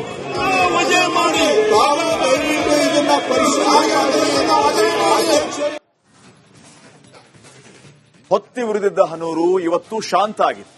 ಊರವರು ಕಣ್ಣೀರು ಹಾಕ್ತಾ ಗುಂಡೇಟಿಗೆ ಬಲಿಯಾದವರಿಗೆ ಬೀಳ್ಕೊಟ್ರು. ಕ್ರಿಶ್ಚಿಯನ್ ಸಮುದಾಯದಂತೆ ತೋಮಿಯರ್ ಪಾಳ್ಯದಲ್ಲಿ ಅಂತ್ಯಕ್ರಿಯೆ ನೆರವೇರಿತು. ಈ ಸಂದರ್ಭದಲ್ಲಿ ಕುಟುಂಬಸ್ಥರ ಆಕ್ರಂದನ ಮುಗಿಲು ಮುಟ್ಟಿ. ಒಂದು ವರದಿ ಇದೆ, ನೋಡ್ಕೊಂಬ.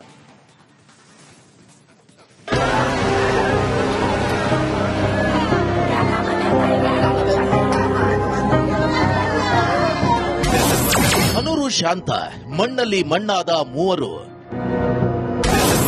ಕ್ರಿಶ್ಚಿಯನ್ சமுதாயದಂತೆ ಅಂತ್ಯಕ್ರಿಯೆ.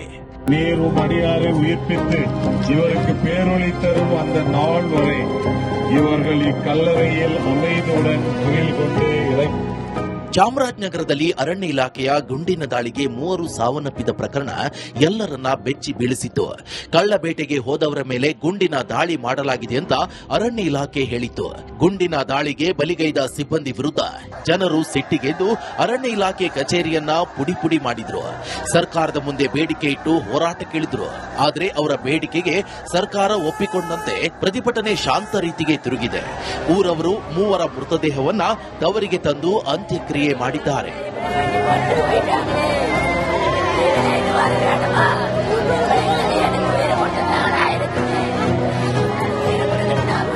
ಹನೂರಿನ ಥೋಮಿಯಾರ್ ಪಾಳ್ಯ ಇಂದು ಪೊಲೀಸರು ಬಿಗಿ ಬಂದೋಬಸ್ತ್ ಮಾಡಿದ್ರು. ಗುಂಡೇಟಿಗೆ ಬಲಿಯಾದ 3 ಅಂತ್ಯಕ್ರಿಯೆಯನ್ನ ಕ್ರಿಶ್ಚಿಯನ್ ಸಮುದಾಯದಂತೆ ಊರವರು ಮಾಡಿದ್ರು. 10ಕ್ಕೂ ಹೆಚ್ಚು ಚರ್ಚ್ಗಳ ಫಾದರ್ಗಳು ಪ್ರಾರ್ಥನೆ ಸಲ್ಲಿಸಿದ ಬಳಿಕ ಅಂತ್ಯಕ್ರಿಯೆ ಮಾಡಲಾಯಿತು.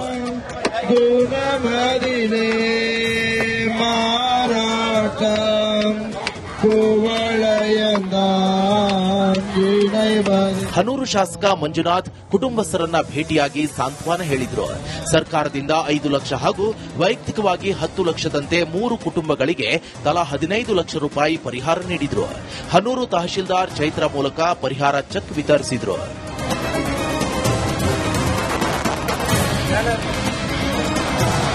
ಹೌದು, ಈಗೇನು ಕೊಟ್ಟ ಮಾತಿನಂತೆ ಬಹುಶಃ ನೊಂದ ಕುಟುಂಬಕ್ಕೆ ನಾವು ಎಷ್ಟೇ ಕೊಟ್ಟರು ಅದು ಕಡಿಮೆ. ಅದರಿಂದ ಇವತ್ತು ತತ್ಕ್ಷಣಕ್ಕೆ ತಾತ್ಕಾಲಿಕವಾಗಿ ಈ ಪರಿಹಾರ ಈಗ ಸರ್ಕಾರನ ಮಾನವೀಯತೆಯ ಮೇಲೆ ಗ್ರೌಂಡ್ಸ್ ಮೇಲೆ ಈಗ 5 ಲಕ್ಷ ರೂಪಾಯಿ ಕೊಟ್ಟಿರ್ತಕ್ಕಂಥದ್ದು.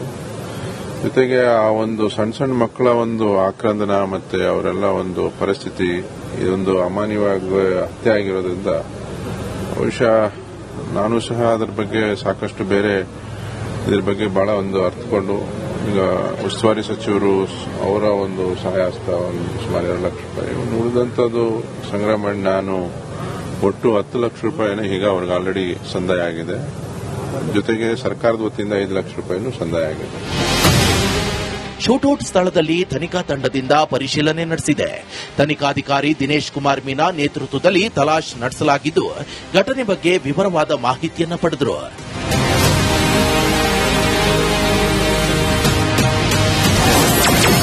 ಹತ್ಯೆ ಖಂಡಿಸಿದ Tamil Nadu CM Vijay. Tamil Nadu CM Joseph Vijay Hanur shootout ಪ್ರಕರಣ ಘಟನೆ ಖಂಡಿಸಿ ಪ್ರತಿಕ್ರಿಯಿಸಿದ್ದಾರೆ. 3 ತಮಿಳಿಗರ ಹತ್ಯಾಕಾಂಡವಾಗಿದೆ. ಈ ಹತ್ಯೆಯನ್ನ ಬಲವಾಗಿ ಖಂಡಿಸುತ್ತೇನೆ. ಕರ್ನಾಟಕ ಅರಣ್ಯ ಇಲಾಖೆಯ ವಿವರಣೆ ಒಪ್ಪಲ್ಲ.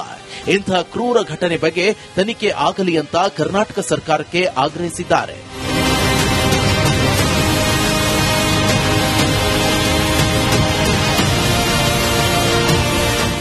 ಶೂಟೌಟ್ ಪ್ರಕರಣ ಕುರಿತು ಸಿಐಡಿ ತನಿಖೆಗೆ ನಡೆಸುವ ಸಾಧ್ಯತೆ ಇದೆ. ಸರ್ಕಾರ ಈ ಬಗ್ಗೆ ಗಂಭೀರ ಚಿಂತನೆ ನಡೆಸಿದೆ.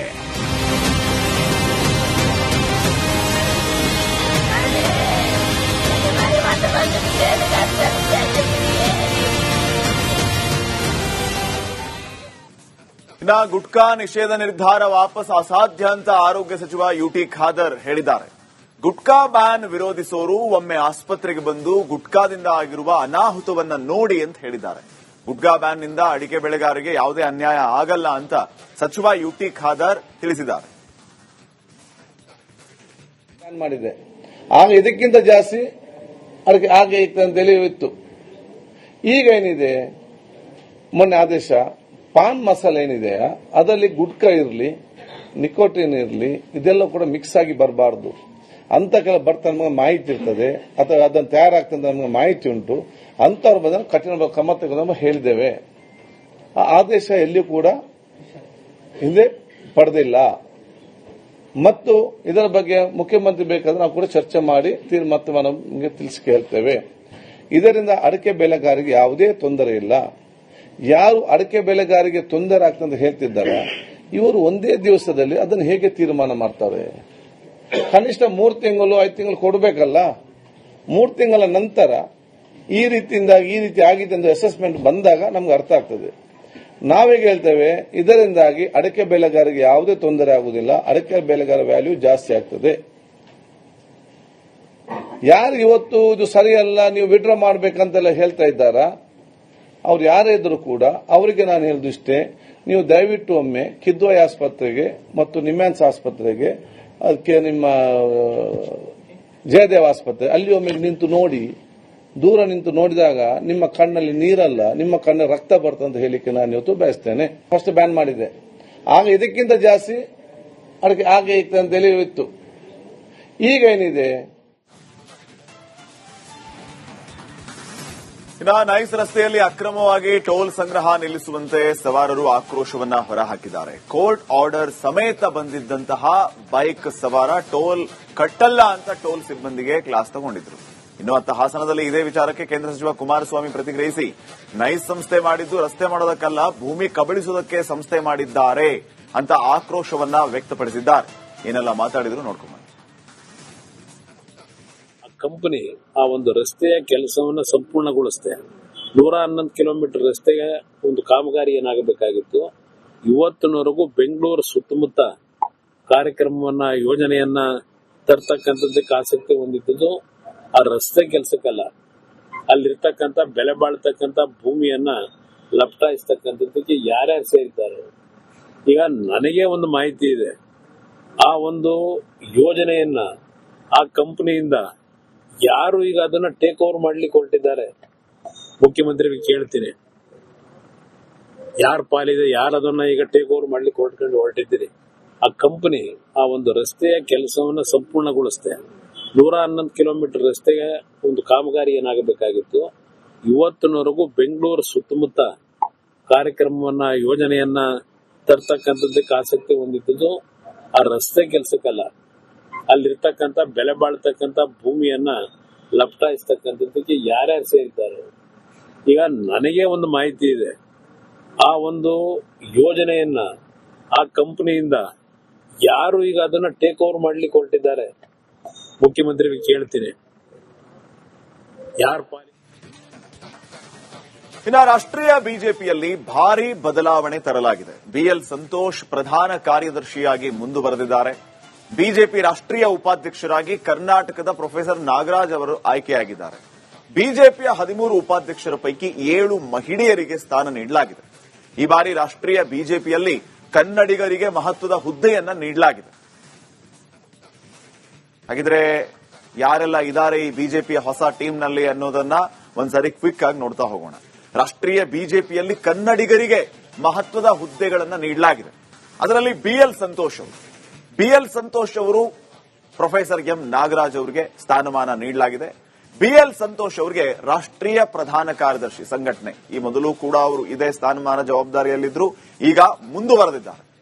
ಪ್ರೊಫೆಸರ್ ಎಂ ನಾಗರಾಜ್ ಅವರು ರಾಷ್ಟ್ರೀಯ ಉಪಾಧ್ಯಕ್ಷರಾಗಿ ಇವರನ್ನ ನೇಮಿಸಿದ್ದಾರೆ.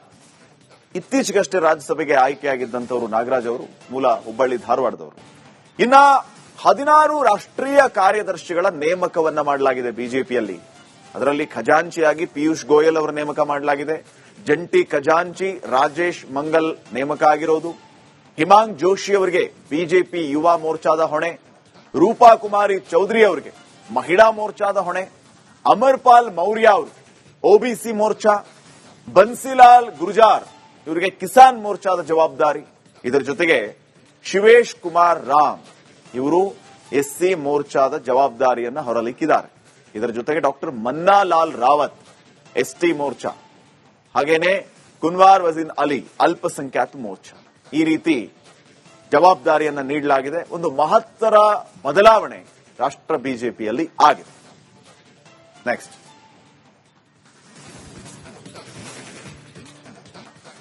ಈಗ ನಮ್ಮ ಅಭಿಯಾನದ ಸ್ಟೋರಿಗೆ ಬರೋಣ ವೀಕ್ಷಕರೇ. ಬೈಕ್ ಸವಾರರ ಸುರಕ್ಷತೆಯ ಸಾಧನ ಆಗಬೇಕಾಗಿದ್ದಂತಹ ಹೆಲ್ಮೆಟ್ ಕೇವಲ ಸಂಚಾರ ಪೊಲೀಸರ ಕಣ್ತಪ್ಪಿಸುವ ಅಸ್ತ್ರ ಆಯಿತಾ? ಪ್ರಾಣ ಉಳಿಸಬೇಕಾದಂತಹ ರಕ್ಷಾ ಕವಚದ ಬಗ್ಗೆ ಕೆಲವರ ನಿರ್ಲಕ್ಷ್ಯದಿಂದ ಪ್ರಾಣಕ್ಕೆ ಕುತ್ತು ತರ್ತಾ ಇದೆ. ಇದ್ದೂ ಇಲ್ಲದಂತಿರುವಂತಹ ಹಾಫ್ ಹೆಲ್ಮೆಟ್ ಹಾಕಿದ್ರೆಷ್ಟು ಬಿಟ್ರೆಷ್ಟು ಅನ್ನುವಂತಹ ಪ್ರಶ್ನೆ ಇದೆ.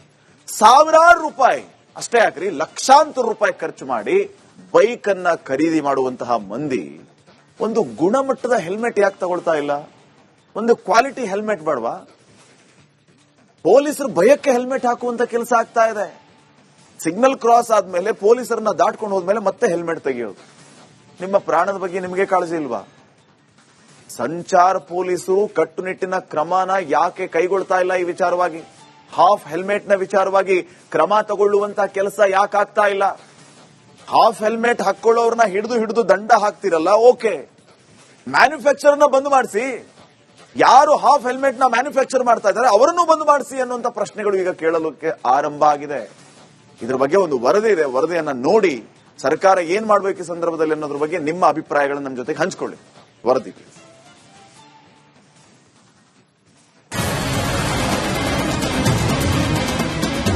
ಕೆಲವರು ಹಾಫ್ ಹೆಲ್ಮೆಟ್ ಆಗ್ತಾ ಇದ್ದಾರೆ. ಸೇಫ್ ಇಲ್ಲ ಸರ್. ಸೇಫ್ ಆಗಿರ್ಬೇಕಂದ್ರೆ ಫುಲ್ ಹೆಲ್ಮೆಟ್ ಯೂಸ್ ಮಾಡ್ಬೇಕಲ್ವಾ? ನಾವು ಅಂತ ಸ್ಪೀಡ್ ಹೋಗಲ್ವಲ್ಲ, ಹಂಗಾಗಿ ನಾವು ಅದು ಸುಮ್ಮನೆ ಇಟ್ಕೊಂಡಿದ್ದೇವೆ. ಸೇಫ್ ಇಲ್ಲ. ಹಾಫ್ ಹೆಲ್ಮೆಟ್ ಯಾವ್ದಾದ್ರು ಆಕ್ಸಿಡೆಂಟ್ ಆದ್ರೆ ಯಾವುದೇ ರೀತಿಯ ಪ್ರೊಟೆಕ್ಷನ್ ಕೊಡಲ್ಲ. ಹಾಫ್ ಹೆಲ್ಮೆಟ್ ಹಾಕಿದ್ರೆ ಅಪಾಯ ಫಿಕ್ಸ್. ಹಾಫ್ ಹೆಲ್ಮೆಟ್ ತಯಾರಿಕೆಗೂ ಬೀಳ್ತಿಲ್ಲ ಬ್ರೇಕ್. ಹಾಫ್ ಹೆಲ್ಮೆಟ್ ಇದು ಸುರಕ್ಷಿತ ಅಲ್ಲ ಅನ್ನೋದು ಗೊತ್ತಿದ್ದು ಬೈಕ್ ಸವಾರರು ಇದರ ಬಳಕೆ ಬಿಡ್ತಾ ಇಲ್ಲ. ತಲೆಯನ್ನು ರಕ್ಷಿಸಬೇಕಿರೋ ಹೆಲ್ಮೆಟ್ ಕೇವಲ ತೋರಿಕೆಯ ವಸ್ತು ಆಗಿದೆ. ಐಎಸ್ಐ ಮಾರ್ಕ್ ಬದಲು ಕಳಪೆಯಾಗಿರುವ ಅರ್ಧ ಹೆಲ್ಮೆಟ್ ಧರಿಸಿ ಸಂಚರಿಸುತ್ತಾರೆ. ಅಪಘಾತ ಮಾತ್ರವಲ್ಲದೆ ಕೆಲವೊಮ್ಮೆ ಹೈವೇಗಳಲ್ಲಿ ಗಾಳಿಗೂ ತಲೆಯಿಂದ ಕಳಚಿ ಬೀಳುತ್ತವೆ. ಇದರಿಂದ ಅಪಘಾತ ಹಾಗೂ ಸಾವಿನ ಸಂಖ್ಯೆ ಕೂಡ ಹೆಚ್ಚಾಗ್ತಾ ಇದೆ.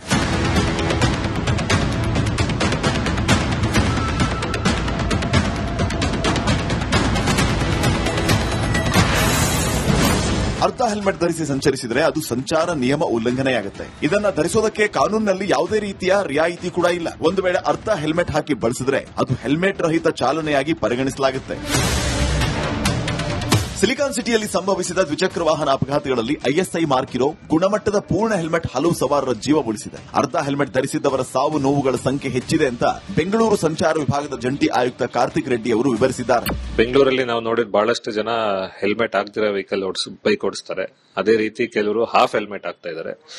ಈ ಹಾಫ್ ಹೆಲ್ಮೆಟ್ ಯಾವ್ದಾದ್ರೆ ಆಕ್ಸಿಡೆಂಟ್ ಆದ್ರೆ ಯಾವುದೇ ರೀತಿಯ ಪ್ರೊಟೆಕ್ಷನ್ ಕೊಡಲ್ಲ. ನಾನು ಸಾರ್ವಜನಿಕರಲ್ಲಿ ಮನವಿ ಮಾಡೋದು, ಹೆಲ್ಮೆಟ್ ಅವ್ರು ಹಾಕೋದು ಕಾನೂನು ಬಯಕೆ ಅಂತಲ್ಲ, ಅದು ಅವರ ಸುರಕ್ಷತೆಗೆ ಅವರು ಹಾಕಬೇಕು. ಪ್ರಾಪರ್ ಐಎಸ್ಐ ಮಾರ್ಕ್ ಇರೋ ಹೆಲ್ಮೆಟ್ ಹಾಕಬೇಕು, ಮತ್ತೆ ಅದನ್ನ ಸ್ಟ್ರಾಪ್ ನ ಹಾಕಿರ್ಬೇಕು. ಅವಾಗ ಯಾವುದೇ ಆಕ್ಸಿಡೆಂಟ್ ಆದ್ರೂ ಕೂಡ ಅವರು ಮೇಜರ್ ಗಾಯಗಳಿಂದ ತಪ್ಪಿಸ್ಕೊಳ್ಳೋ ಚಾನ್ಸಸ್ ಜಾಸ್ತಿ ಇರುತ್ತೆ.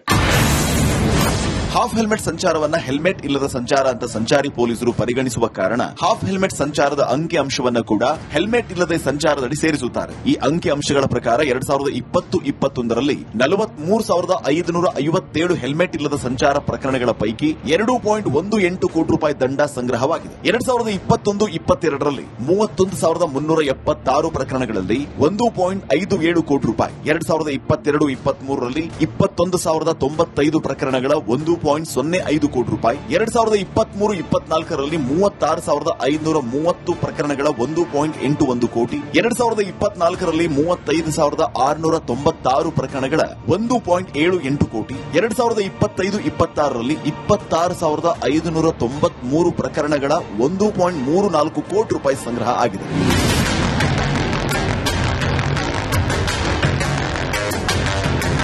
ಇದಿಷ್ಟೇ ಅಲ್ಲದೆ ಹೆಲ್ಮೆಟ್ ಇಲ್ಲದೆ ಸಂಚರಿಸಿ ಅಪಘಾತಕ್ಕೀಡಾಗಿ ಸವಾರರು ಪ್ರಾಣವನ್ನ ಕಳೆದುಕೊಂಡಿದ್ದಾರೆ. ಇದು ಕೇವಲ ಬೆಂಗಳೂರು ಮಾತ್ರವಲ್ಲ, ರಾಜ್ಯದಲ್ಲೂ ಹಲವು ಜಿಲ್ಲೆಗಳಲ್ಲಿ ಈ ಸಂಖ್ಯೆ ಹೆಚ್ಚಿದೆ. ಹೆಲ್ಮೆಟ್ ಹಾಕದೆ ಸಂಚರಿಸಿ ಸಾವಿರಾರು ಜನರು ಪ್ರಾಣ ಕಳೆದುಕೊಂಡಿದ್ದಾರೆ. ಬೆಳಗಾವಿ ಜಿಲ್ಲೆಯಲ್ಲಿ ಕಳೆದ ಒಂದು ವರ್ಷದಲ್ಲಿ ಬರೋಬ್ಬರಿ 1,282 ಸವಾರರು ಉಸಿರು ಚೆಲ್ಲಿದ್ದಾರೆ. ಬಳ್ಳಾರಿಯಲ್ಲಿ 3 ವರ್ಷಗಳಲ್ಲಿ 462 ಮಂದಿ ಮೃತಪಟ್ಟಿದ್ದಾರೆ. ಗದಗ್ನಲ್ಲಿ 3 ವರ್ಷದಲ್ಲಿ 312 ಸವಾರರು ಸಾವನ್ನಪ್ಪಿದ್ದಾರೆ. ಇನ್ನು ಕಾರವಾರದಲ್ಲಿ ಕಳೆದ 3 ವರ್ಷದಲ್ಲಿ 122 ಸವಾರರು ಕೊನೆಯುಸಿರೆಳೆದಿದ್ದಾರೆ. ಪೂರ್ತಿ ವರ್ಷದಲ್ಲಿ ಎಷ್ಟು ಟ್ರಾಫಿಕ್ ಫೈನ್ ಹಾಕಿದೀವಿ? 90% ಗಿಂತ ಜಾಸ್ತಿ ಕೇಸಸ್ ಬರೀ ಹೆಲ್ಮೆಟ್ ದೂನೆ ಕೇಸಸ್ ಆಗ್ತಾ ಇದ್ದೀವಿ. ಹಾಫ್ ಹೆಲ್ಮೆಟ್ ಬಗ್ಗೆ ರಿಪಬ್ಲಿಕ್ ಕನ್ನಡ ಬೈಕ್ ಸವಾರರನ್ನ ಪ್ರಶ್ನೆ ಮಾಡಿದೆ. ಹಾಫ್ ಹೆಲ್ಮೆಟ್ ಇಂದ ಸುರಕ್ಷತೆ ಇಲ್ಲ ಅನ್ನೋದನ್ನ ಒಪ್ಕೊಂಡಿದ್ದಾರೆ. ಸೇಫ್ ಇಲ್ಲ ಸರ್, ಸೇಫ್ ಇಲ್ಲ. ಹಾಕಿದೀವಿ, ತಪ್ಪದು. ತಪ್ಪು ವಿಚಾರ ಅಲ್ಲ, ಹೆಲ್ಮೆಟ್ ಅದು ನಮ್ಮ ಸುರಕ್ಷತೆಗೆ. ಎಸ್ ಸರ್, ಎಸ್, ಖಂಡಿತ. ನೆಕ್ಸ್ಟ್ ಇಂದ ಚೇಂಜ್ ಮಾಡಿ. ನಾವು ಹಾಕ್ತಿವಿ, ಬೇರೆಯವ್ರಿಗೂ ಹಾಕಕ್ಕೆ ಹೇಳ್ತೀವಿ. Full helmet. ಎಲ್ಲಿವರೆಗೆ ಹಾಫ್ ಹೆಲ್ಮೆಟ್ ತಯಾರಾಗ್ತಾನೆ ಇರುತ್ತೋ ಅಲ್ಲಿವರೆಗೆ ಸವಾರರು ಹಾಫ್ ಹೆಲ್ಮೆಟ್ ಧರಿಸುತ್ತಾರೆ. ಆದ್ದರಿಂದ ಕಳಪೆ ಹೆಲ್ಮೆಟ್ ತಯಾರಿಸುವ ಕಂಪನಿಗಳ ವಿರುದ್ಧ ಕ್ರಮ ಆಗಬೇಕು ಅನ್ನೋ ಆಗ್ರಹ ಇದೆ. ಈ ಬಗ್ಗೆ ಹಾಫ್ ಹೆಲ್ಮೆಟ್ ಮಾರೋರು ಹೇಳೋದು ಹೀಗೆ: ಕ್ಯಾಪ್ ಹೆಲ್ಮೆಟ್ ತಗೊಂಡಿದ್ದಾರೆ, ವಿದೌಟ್ ಐಎಸ್ಎಂಆರ್ ತಗೊಂಡು ಹೋಗ್ತಾರೆ. ಅವರು ರೇಟ್ ಕಮ್ಮಿ ಇದೆ. ಅದೇ ಪೊಲೀಸಿಗೆ ಹಿಡಿದ ಫೈನ್ ಕಟ್ಟಿದಲ್ಲ, ಅದಕ್ಕೆ ಸಲುವಾಗಿ ಅವರು ಕ್ಯಾಪ್ ಹೆಲ್ಮೆಟ್ ತಗೊಂಡು ಹೋಗ್ತಾರೆ. ಹಾಫ್ ಹೆಲ್ಮೆಟ್ ಬೈಕ್ ಸವಾರರ ಜೀವಕ್ಕೆ ಕುತ್ತು ತರ್ತಾ ಇದೆ. ಸರ್ಕಾರ ಕೂಡ ಈ ಬಗ್ಗೆ ಗಮನ ಹರಿಸಿ ಹಾಫ್ ಹೆಲ್ಮೆಟ್ ತಯಾರಿಸುವವರ ವಿರುದ್ಧ ಕ್ರಮ ಕೈಗೊಳ್ಳಬೇಕಾಗಿದೆ. ಜನ ಕೂಡ ಹಾಫ್ ಹೆಲ್ಮೆಟ್ ಧರಿಸುವುದನ್ನ ಬಿಟ್ರೆ ಸಾವು ನೋವಿನ ಸಂಖ್ಯೆ ಕಡಿಮೆ ಆಗಲಿಕ್ಕಿದೆ.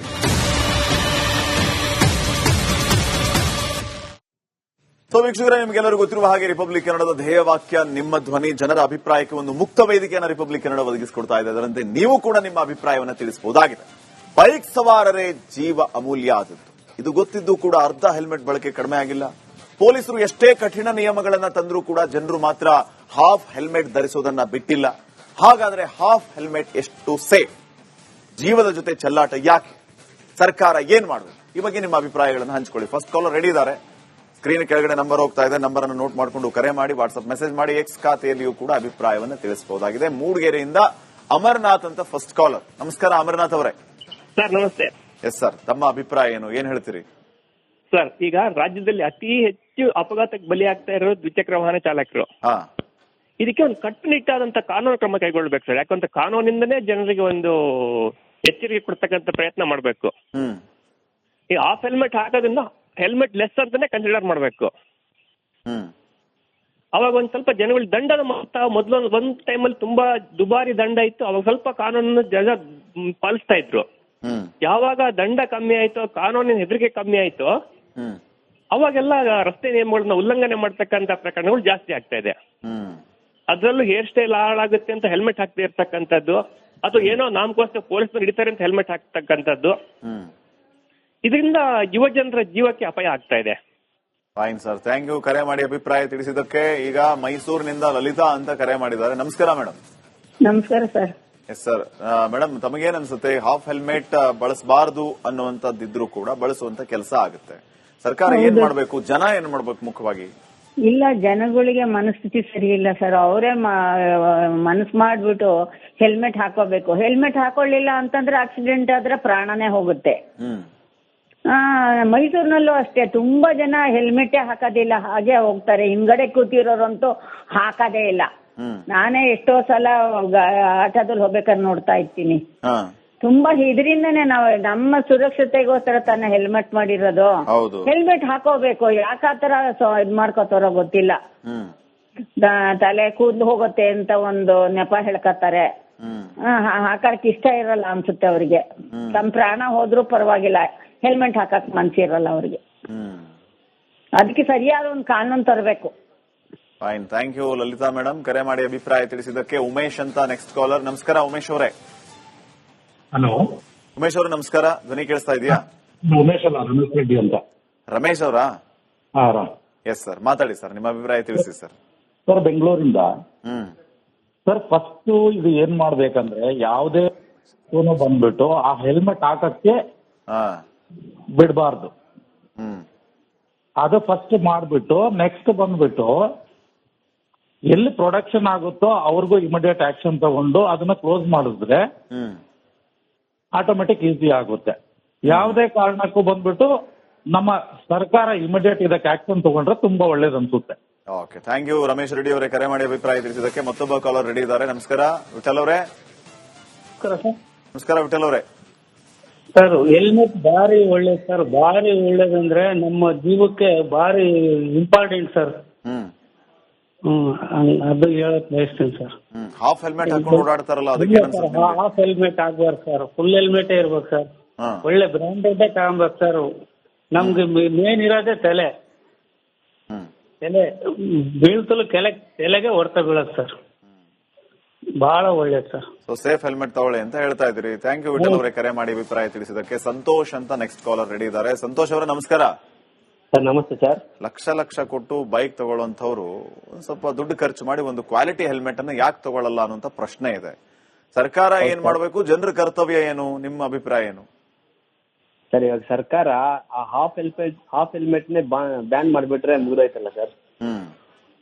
ಅವಾಗ ಜನ ತಗೊಂತಾರಲ್ಲ. ಅಲ್ಲ, ಅವ್ರು ಹೇಳ್ತಿದಾರಲ್ಲ, ನೀವು ಹಾಫ್ ಹೆಲ್ಮೆಟ್ ಹಾಕೊಂಡು ಓಡಾಡಿದ್ರೆ ಅದು ಸಂಚಾರಿ ನಿಯಮ ಉಲ್ಲಂಘನೆಯೇ, ದಂಡ ಕಟ್ಟಲೇಬೇಕು, ಅದು ಕನ್ಸಿಡರ್ ಆಗ್ಬಿಡುತ್ತೆ. ಆದ್ರೂ ಕೂಡ ಜನ ಅದನ್ನೇ ಹಾಕೊಂಡು ಓಡಾಡ್ತಾರೆ. ಸರ್, ನಮ್ ಜನ ಬದಲಾಗಲ್ಲ.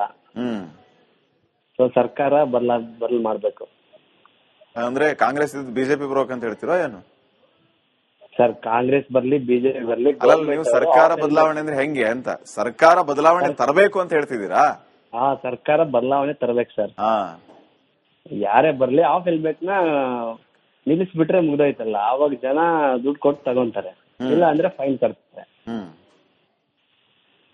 ಸರ್ಕಾರ ಈಗ ಹಾಫ್ ಹೆಲ್ಮೆಟ್ ಮಾರಾಟಗಾರರು ಅಥವಾ ಮ್ಯಾನುಫ್ಯಾಕ್ಚರಿಂಗ್ ಬಂದ್ ಮಾಡಬೇಕು ಅಂತ ನಿಮ್ಮ ಅಭಿಪ್ರಾಯ? ಮ್ಯಾನುಫ್ಯಾಕ್ಚರಿಂಗ್ ಕ್ಲೋಸ್ ಮಾಡಬೇಕು. ಫೈನ್. ಥ್ಯಾಂಕ್ ಯು ಸಂತೋಷ್ ಅವರೇ, ಕರೆ ಮಾಡಿ ಅಭಿಪ್ರಾಯ ತಿಳಿಸಿದ್ದಕ್ಕೆ.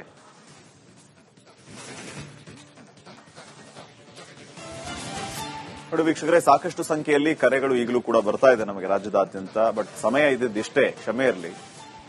ಕರೆ ಮಾಡಿ ಅಭಿಪ್ರಾಯ ತಿಳಿಸಿದವ್ರು ಹೇಳಿದ್ದೇನು ಅಂತಂದ್ರೆ, ಮ್ಯಾನುಫ್ಯಾಕ್ಚರೇ ಕ್ಲೋಸ್ ಮಾಡಿಬಿಟ್ರೆ ಯಾವುದೇ ರೀತಿಯ ತೊಂದರೆ ಇರಲ್ಲ ಅನ್ನೋದು ಒಂದು ಕಡೆ ಆದ್ರೆ, ಜನರು ಕೂಡ ಬದಲಾಗಬೇಕು. ಹಾಫ್ ಹೆಲ್ಮೆಟ್ ಅನ್ನ ಅವಾಯ್ಡ್ ಮಾಡಿ ಸೇಫ್ ಹೆಲ್ಮೆಟ್ ಅನ್ನ, ಫುಲ್ ಹೆಲ್ಮೆಟ್ ಅನ್ನ ಹಾಕೊಂಡು ಓಡಾಡಿ, ಜೀವ ಮುಖ್ಯ ಅನ್ನೋದನ್ನ ಗಮನಿಸಿ ಅನ್ನುವಂತ ಮಾತನ್ನ ಹೇಳ್ತಾ ಇದ್ದಾರೆ. ಅಭಿಯಾನದ ಮೂಲಕ ನಮ್ಮ ಕೆಲಸವನ್ನು ನಾವು ಮಾಡಿದ್ದೇವೆ. ಈಗ ಸರ್ಕಾರ